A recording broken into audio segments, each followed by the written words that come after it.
जैसे जैसे यूक्रेन में कड़ाके की सर्दी बढ़ते जा रही है, वैसे वैसे रूस अपनी युद्ध रणनीति को एक नए मुकाम पर पहुंचाने में लगा हुआ है। कुछ वैसा ही जैसा उसने पिछले साल सर्दियों में किया था। जी हां, रूसी सेना ने अब यूक्रेन के अवदिव्का इलाके पर इतने भयंकर हमले किए हैं जिससे यूक्रेनी सेना के पसीने छूट गए हैं।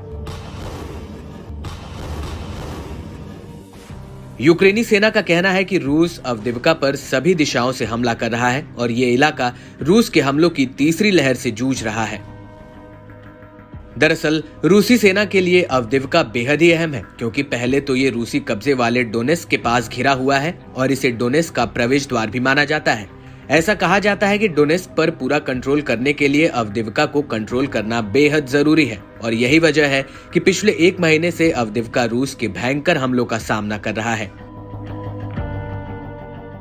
रूसी सेना इस इलाके पर बेहद ही संगठित तरीके से अटैक कर रही है। अवदिव्का यूक्रेन का औद्योगिक गढ़ भी माना जाता है। इसके अलावा अवदिव्का रूस के खिलाफ यूक्रेन में विद्रोह का एक प्रतीक भी है।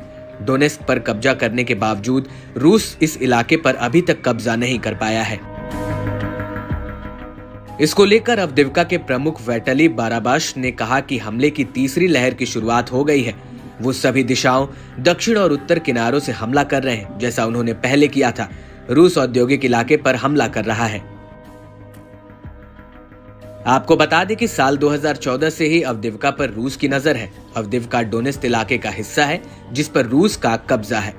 हालांकि रूस इसे अन्य 3 इलाकों के साथ अपने में मिलाने का दावा करता आया है।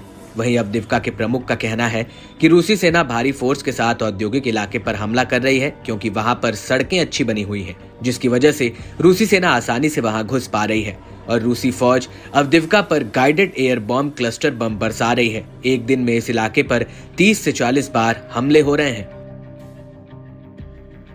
यही वजह है कि युद्ध से पहले जहां अवदिव्का में करीब 30,000 लोगों की आबादी रहा करती थी, जो अब सिर्फ 1350 रह गई है और पिछले हफ्ते ही सेना ने 102 लोगों को यहां से बाहर निकाला था।